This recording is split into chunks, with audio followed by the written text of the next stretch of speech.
जैसे मैंने कहा, नवरात्रि चल रही है। इस समय मुझे उचित लगा कि मैं आपसे अपनी दिल की बात कहूं। जो सच्चाई मैंने उत्तर प्रदेश में पिछले 2 सालों से देखी है, जब से मैं यहाँ पे काम कर रही हूँ, वो सच्चाई मैं आपके सामने रखना चाहती हूँ। शुरू में जब मैंने यहाँ काम करना शुरू किया तो एक घटना हुई यहाँ से कुछ ही दूर सोनभद्र में। इस घटना में 13 आदिवासी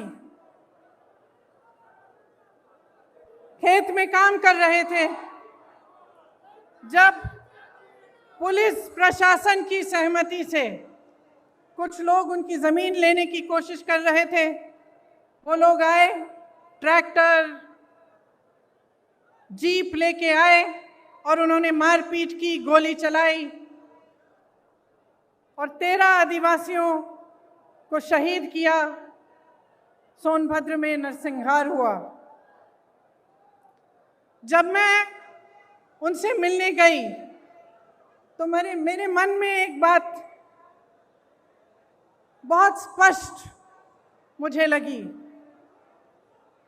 जिस परिवार के पास मैं जा रही थी, वे कह रहे थे हमें मुआवजा नहीं चाहिए, हमें पैसा नहीं चाहिए किसी सरकार का, हमें न्याय चाहिए। लेकिन दीदी, हमें न्याय की उम्मीद नहीं है। उसके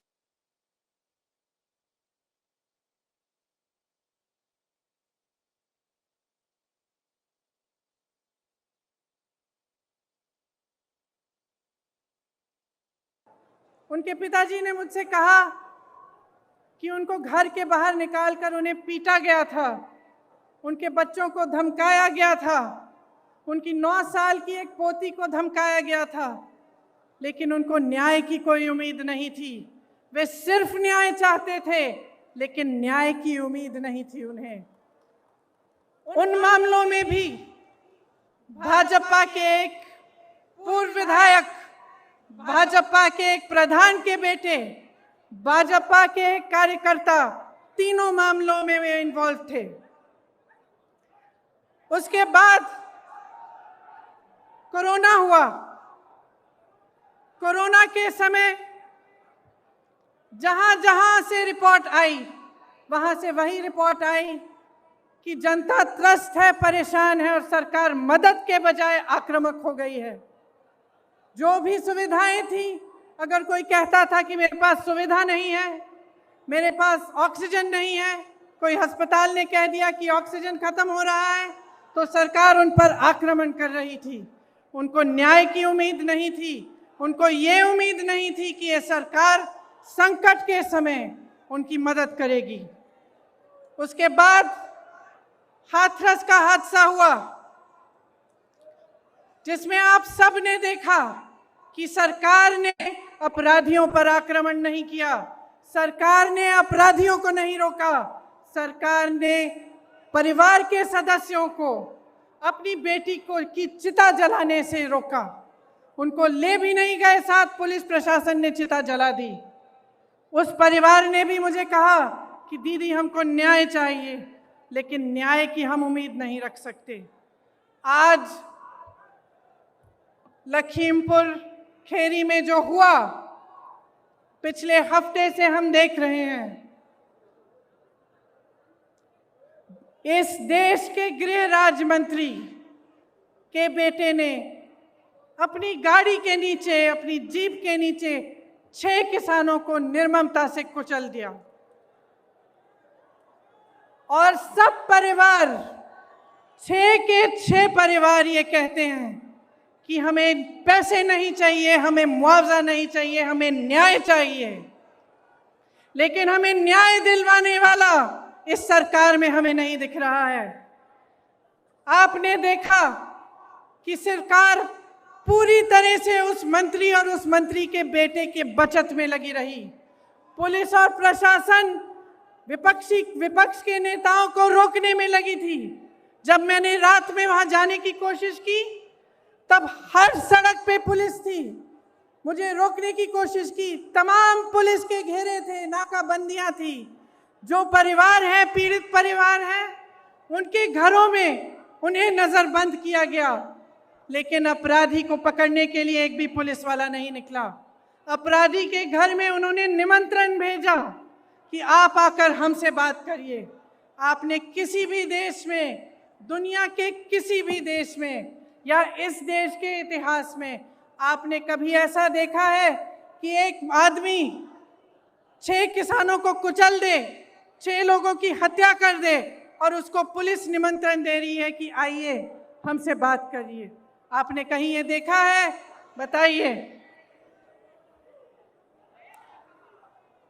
कभी भी इस देश और इस दुनिया के इतिहास में ऐसा नहीं हुआ होगा।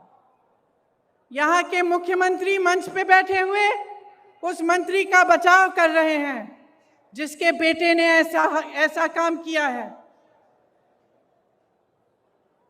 जो प्रधानमंत्री लखनऊ आ सकते थे प्रदर्शन को देखने के लिए, उत्तर प्रदेश के प्रदर्शन को देखने के लिए, आजादी के प्रदर्शन को देखने के लिए,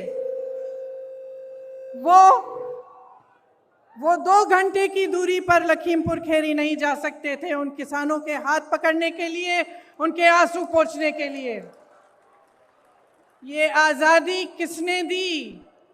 जिस आजादी का महोत्सव मना रहे हैं, अमृत उत्सव मना रहे हैं, ये आजादी हमें किसने दी है? ये आजादी हमें किसानों ने दी है, किसान के बेटे ने दी है। इस देश को किसान ने सींचा है, किसान का बेटा हमारी सीमाओं पर खड़ा है आज भी। ये किसान के बेटे हैं जो हमारी सुरक्षा कर रहे हैं, हमारी सीमाओं पे इस देश की आजादी को निर्भर रख रहे हैं।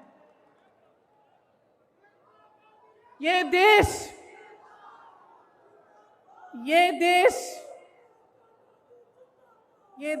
क्या है? ये देश एक आस्था है, एक उम्मीद है। इसी न्याय की उम्मीद पर इस देश को आज़ादी मिली। जब महात्मा गांधी जी आज़ादी की लड़ाई लड़ने के लिए गए तो उनके दिल में ये था कि मेरी जनता को, मेरे लोगों को, मेरे देश के किसानों, दलितों, मेरे देश की महिलाओं को, देश के गरीबों को न्याय मिलना चाहिए।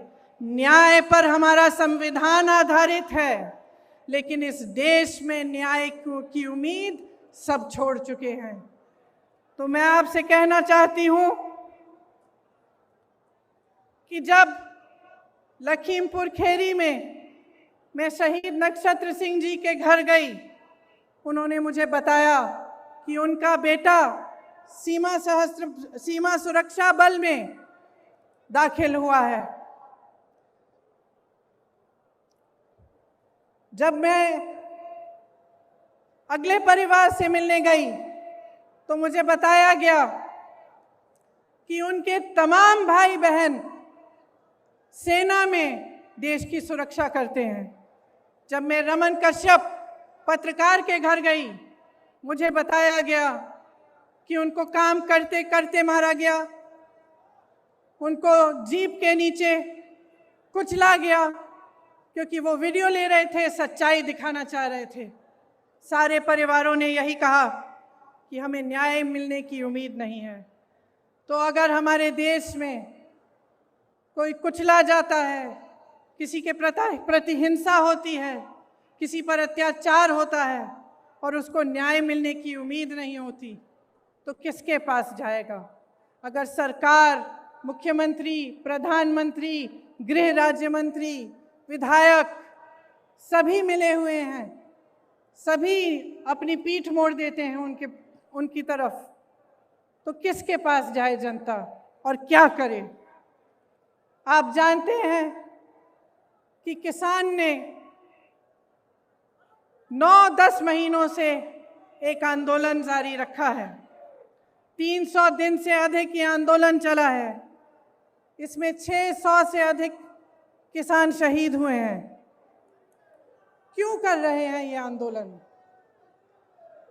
ये आंदोलन इसलिए कर रहे हैं क्योंकि ये जानते हैं कि ये सरकार के जो 3 कानून हैं, उनके जरिए उनकी आमदनी, उनके खेत, उनके फसल सब इस सरकार के खरबपति मित्रों के पास जाने वाली है, उनके कब्जे में होने वाली है।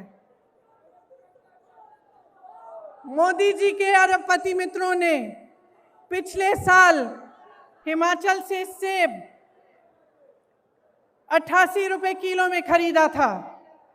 इस साल वही सेब 72 रुपए किलो में खरीद रहे हैं और सबकी मजबूरी हो गई है कि वो सेब का दाम घटाएं।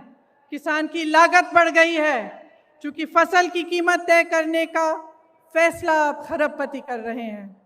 इसीलिए मनचाहे ढंग से कीमत घटा दी गई। ये स्थिति पूरे देश में होगी।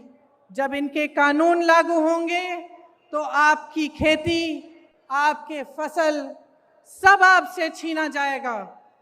मोदी जी ने जो आंदोलन कर रहे थे उन किसानों के बारे में क्या कहा? उन्हें आंदोलनजीवी कहा,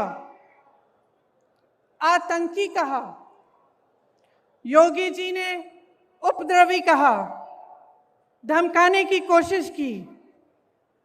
इसी गृह राज्य मंत्री ने धमकाकर कहा कि मैं 2 मिनट में तुम्हें सबक सिखा दूंगा। आंदोलन करने की कोशिश की तो 2 मिनट में सबक सिखा दूंगा। दुनिया के कोने कोने तक हमारे प्रधानमंत्री घूम सकते हैं, अमेरिका जा सकते हैं, जापान जा सकते हैं, देश देश में भ्रमण कर सकते हैं, लेकिन अपने किसानों से बात करने के लिए अपने घर से मात्र 10 किलोमीटर दूर दिल्ली के बॉर्डर तक नहीं जा सकते।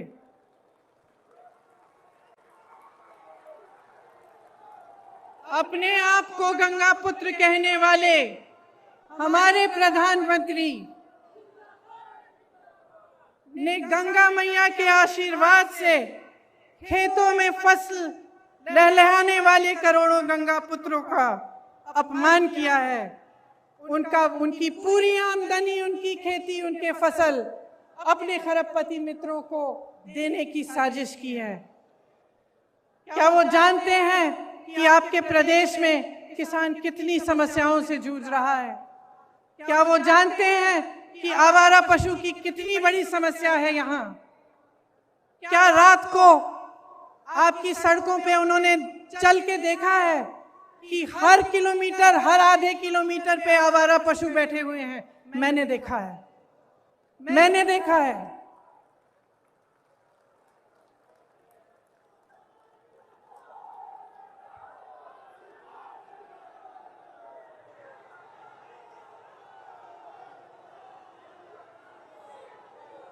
किसानों की बिजली के दाम 3 बार बढ़ा चुके हैं। क्या नरेंद्र मोदी जी ने देखा है कि आपको कितने बड़े बड़े बिल मिल रहे हैं? कि जब आपको बिजली नहीं मिल रही है फिर भी आपको बिजली के बिल मिल रहे हैं। क्या प्रधानमंत्री जी ने देखा है, कुछ कहा है इसके बारे में? प्रदेश का हर परिवार त्रस्त है, दुखी है। धान और गेहूं का दाम नहीं मिलता, यूरिया खाद बेहद महंगा हो गया है, जीएसटी, खेती के जो खेती में काम करने के इंस्ट्रूमेंट होते हैं उन पर भी जीएसटी लगा रखी है। 100 रुपए का पेट्रोल, 90 रुपए का डीजल, 900 रुपए में रसोई का गैस,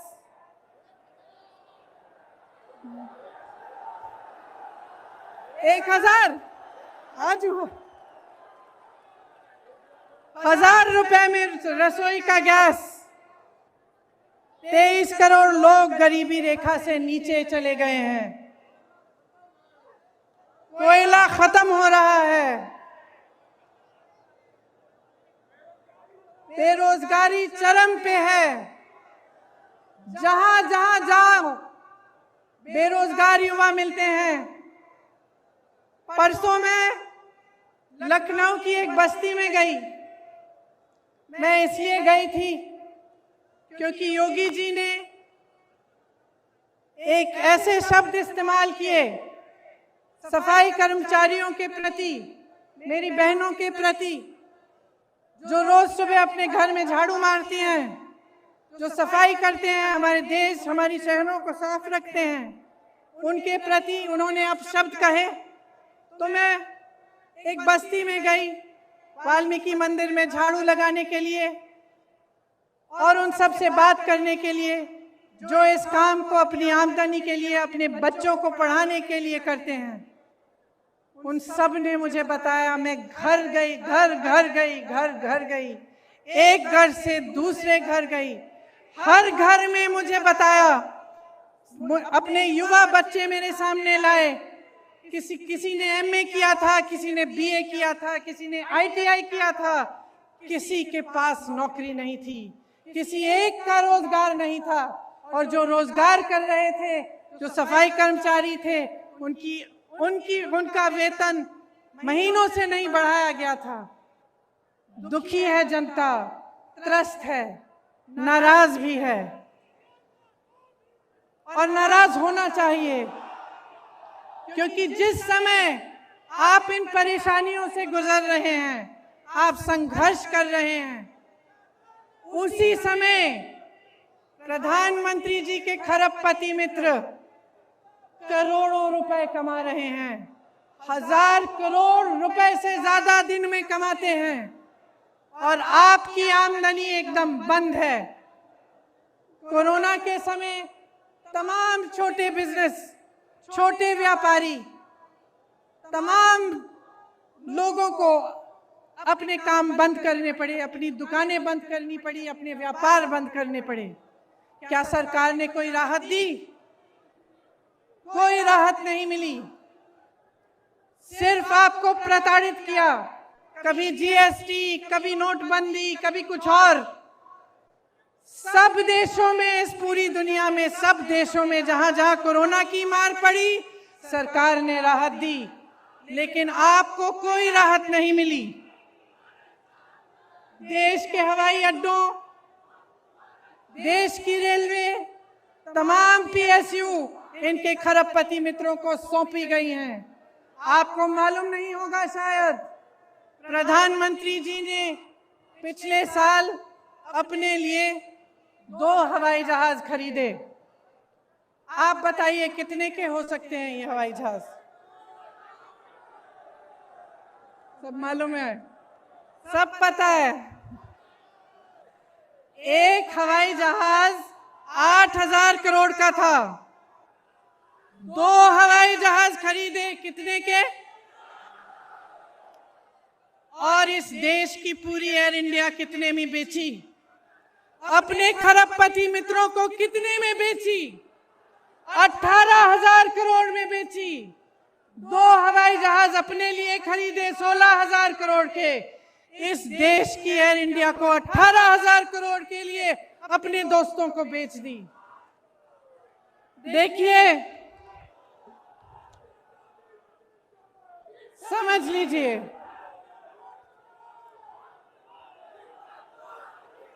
समझ लीजिए, जब जब मैं बात करती हूं लोगों से, जब मैं लोगों से बात करती हूं, एक बात उभरती है कि हाँ, कुछ हो नहीं रहा है, कमाई नहीं है, रोजगार नहीं है, किसान त्रस्त है, नदियों के पास रहने वाला निषाद त्रस्त है, दलित त्रस्त है, महिला त्रस्त है, सब त्रस्त है। लेकिन दीदी, एक बात है कि मीडिया में बहुत आता है कि हम सुरक्षित हैं, तो मैं पूछना चाहती हूं कि क्या आपको सच्चाई दिख नहीं रही है? इस देश में सिर्फ 2 तरह के लोग सुरक्षित हैं आज। एक, जो भाजपा का सत्ताधारी नेता है वो, और दूसरा जो उसका खरबपति मित्र है। सिर्फ 2 तरह के लोग सुरक्षित हैं। इस देश में कोई धर्म का व्यक्ति सुरक्षित नहीं है, किसी भी जाति का व्यक्ति सुरक्षित नहीं है, इस देश में ना मजदूर सुरक्षित है, ना मल्ला सुरक्षित है, ना निषाद सुरक्षित है, ना दलित सुरक्षित है, ना गरीब सुरक्षित है, ना अल्पसंख्यक सुरक्षित है, ना मेरी महिला बहनें सुरक्षित हैं। इस देश में सिर्फ प्रधानमंत्री, उनके मंत्रिमंडल के लोग, उनकी पार्टी के लोग जो सत्ता में हैं वो सुरक्षित हैं, और उनके जितने भी खरबपति अमीर मित्र हैं वो सुरक्षित हैं। इस बात को सही ढंग से पहचानिए। ये देश नष्ट हो रहा है, इस बात को पहचानिए। जितने भी इश्तेहार बस स्टैंडों पे लग रहे हैं, बड़ी बड़ी होर्डिंग्स लग रही हैं, इनके पीछे जो सच्चाई है आप जानते हैं। आप जी रहे हैं उस सच्चाई को, आपका अनुभव है।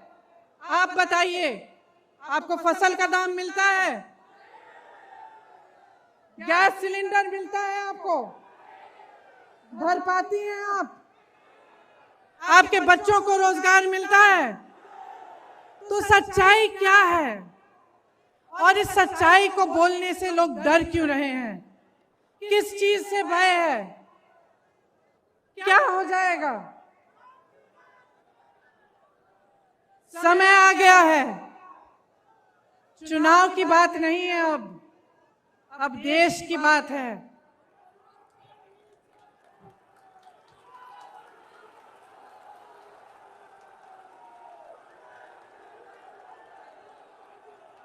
ये देश भाजपा के पदाधिकारियों, उनके मंत्रियों, उनके प्रधानमंत्रियों की जागीर नहीं है।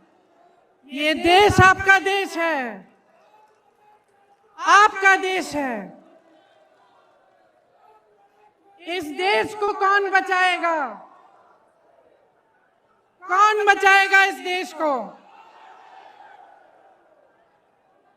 अगर आप जागरूक नहीं बनेंगे, समझदार नहीं बनेंगे, आप इनकी राजनीति में उलझे रहेंगे, तो आप ना अपने देश को बचा पाएंगे, ना अपने आप को बचा पाएंगे। आप किसान हो, इस देश की आत्मा हो। जितने भी मंच पे नेता बैठे हैं उनको आपने बनाया है, आपकी मेहनत ने बनाया है इस देश को। ये कभी मत भूलिए। जो आपको आंदोलनकारी कहते हैं, जो आपको आतंकवादी कहते हैं, उनको न्याय देने के लिए मजबूर करिए। कांग्रेस के जितने भी कार्यकर्ता यहाँ हैं, किसी से नहीं डरते हैं, किसी से नहीं डरते हैं। हमें जेल में डालिए, हमें मारिए, हमें कुछ भी कर लीजिए, हम लड़ते रहेंगे, लड़ते रहेंगे, लड़ते रहेंगे जब तक वो गृह राज्य मंत्री आपका इस्तीफा नहीं देगा। तब तक हम लड़ते रहेंगे, हम हिलेंगे नहीं, हम हटेंगे नहीं। हम कांग्रेस के कार्यकर्ता हैं। हमारी पार्टी ने इस देश की आजादी की लड़ाई लड़ी है। हमें कोई चुप नहीं कर सकता, हमें कोई रोक नहीं सकता। और जितने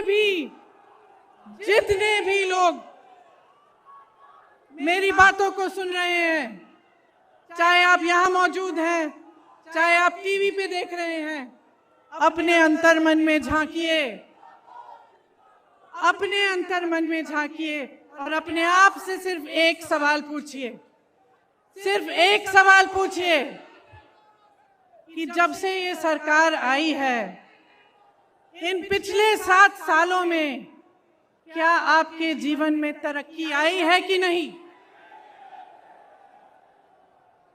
क्या विकास आपके द्वार पे आया है कि नहीं? जो वचन आपसे किए थे वो निभाए गए हैं कि नहीं? सिर्फ ये एक सवाल पूछ लीजिए और अपने ही मन में ईमानदारी से इस सवाल का जवाब दीजिए। और अगर इस सवाल का जवाब यही है कि आपके जीवन में तरक्की नहीं हुई, तो आ जाइए, मेरे साथ खड़े होइए, कंधे से कंधा लगाइए और लड़िए। बदलिए सरकार को, परिवर्तन लाइए, अपने प्रदेश को बदलिए, क्योंकि मैं तब तक नहीं रुकूंगी जब तक यहां पर परिवर्तन आए। Subscribe to Nation Next YouTube channel and press the bell icon to get regular updates from Nation Next. Also like Nation Next Facebook page and follow us on Instagram and Twitter.